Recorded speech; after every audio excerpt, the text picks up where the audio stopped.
আসসালামু আলাইকুম, good morning. কি খবর ফুটবল প্রেমিকরা? সিবিএফ এত কনফিউজড কেন? কেন সিবিএফ এত কনফিউজড? তারা যাদেরকে লিস্টে রাখতেছে তারা কেন ডিরেক্টলি খুবই ইজি পাতে ব্রাজিলে আসতে পারতেছে না কেন? কার্লো অ্যাঞ্চেলোটি সে বলছে ক্লাব ওয়ার্ল্ড কাপের আগে কোথাও যাইতেছে না।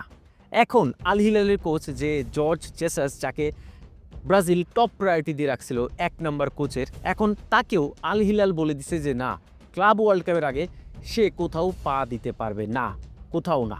তো এই ব্রাজিলের জন্য তাদের যে top priority George Jesus, second priority Carlo Ancelotti, তারা দুজনের দরজা বন্ধ হয়ে গেছে। থার্ড প্রায়োরিটি কি? Abel Ferreira. সে পামেসের এখন কোচ হয়ে আছে, তাকে আনলে আনতে পারে, কিন্তু এখানেও প্রবলেম আছে। কারণ কি জানেন? কারণ এই ব্রাজিলের কে কোচ হবে হবে না, এটা শুধু সিবিএফের একার হেডেক না, এটা একটা পলিটিক্যাল ইস্যু।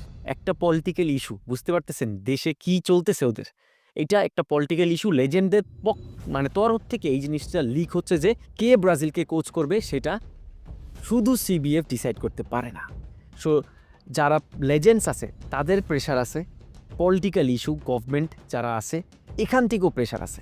এই আবেল ফেরেরা অথবা অন্য যে কোচেসগুলা, তাদের প্রতি এই পলিটিক্যাল পার্টিসদের তেমন একটা ফেভার নাই, ভোট নাই। তারপর মাচিনি, তার যে ইটালির কোচ ছিল, তারও লিস্টে নাম আসছে। এখন নতুন নাম মরিনোর অ্যাড করা হয়েছে। চিন্তা করেন, আসলে এরা কি করবে না করবে এখনও কনফিউজড। তারপর টিটের নামও অ্যাড আছে, টিটের নাম অ্যাড আছে এই মরিনোর পরে। সো এই যে লিস্ট খালি বাড়াই যেতেছে, নাম বাড়াই যেতেছে, বাট আলটিমেট কোনো কনক্লুশন আসতে পারতেছে না। কারণ হ্যাঁ, যারে তারে দেয়া যাবে না। টিটের পরে এই যেই প্রবলেমসগুলো আমরা ফেস করছি 2022-এর পর থেকে এখন পর্যন্ত, যতটা আনস্টেবল ব্রাজিল ফেস করা লাগছে, সেটা আবার রিপিট করতে চায় না সিবিএফ। তাই তারা এমন একটা কোচ আনতে চায় যে পার্মানেন্ট থাকবে until the world cup. World কাপে তাকে ভালো করতে হবে, এরকমও কন্ডিশন থাকবে। এরকম যারা ভালো সাকসেসফুল কোচ আসে, সেটাই তারা ট্রাই করতেছে। কিন্তু এইটা কতটা পসিবিলিটি আছে? আর যেহেতু ব্রাজিল ফুটবল ফেডারেশন একটা মাইন্ড সেট আপ করে ফেলছে যে তারা ইন্টারমিটেন্ট কোনো কোচ নিয়ে 2 মাস চলবে না, সামনে যেই দুইটা ইন্টারন্যাশনাল ব্রেকের ম্যাচ আছে সেটা তারা পার্মানেন্ট কোচ দিয়েই টিমটা রান করাইতে চায়। সো এখানে কার্লো অ্যাঞ্চেলোটি বলেন আর জর্জ জেসাস বলেন, তাদের কিন্তু প্রায়োরিটি কমে যাচ্ছে আস্তে আস্তে।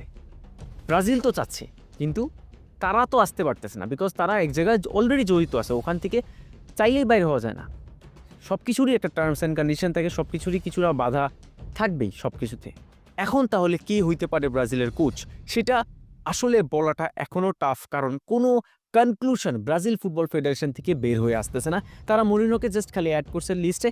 এখন যদি কার্লো অ্যাঞ্চেলোটি, তারপর এই জর্জ জেসাস, আবেল ফেরেরা, এরা যদি না আসে, তাহলে এখানে জোসে মরিনোর আসার একটা পসিবিলিটি আছে। কিভাবে আমি আপনাদের বলি। দেখেন, এই মরিনো কিন্তু পর্তুগিজ, এখন পর্তুগিজদের সাথে ব্রাজিলিয়ার কেমন যেন একটা ভালো সম্পর্ক আছে।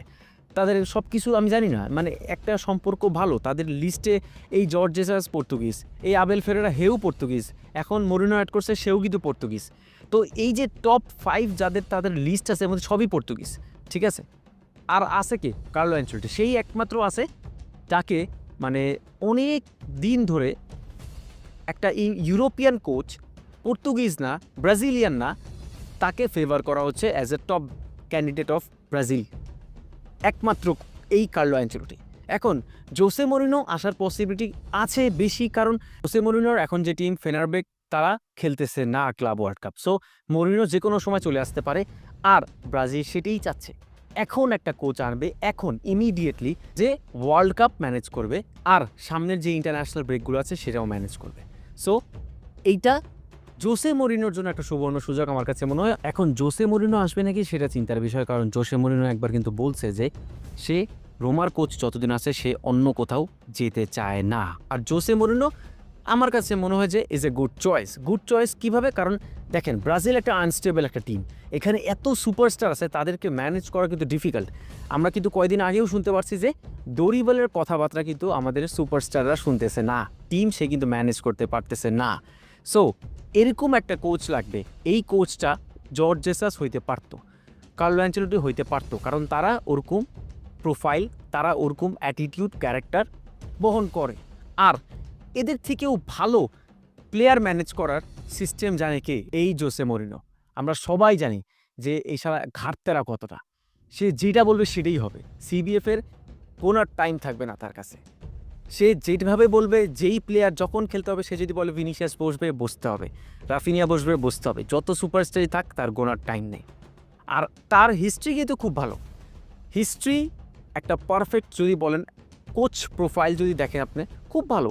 সে পোর্তোকে নিয়ে চ্যাম্পিয়ন্স লিগ জিতছে, এইটা হলো তার প্রথম ক্রেডিট। আর এই ক্রেডিট আমার কাছে মনে হয় না কোনো কোচ পারবে, ইন ফিউচার পারবে নাকি এটা আমার সন্দেহ হয়। সো এই Jose Moreno is a good choice. বাকি এখনও সিবিএফের কাছে কোনো রেজাল্ট নাই, তারা এখনও চিন্তাভাবনায় আছে। সুন আশা করি আমরা জানতে পারবো যে ফাইনাল কোচ কে হইতে পারে ফাইনালি।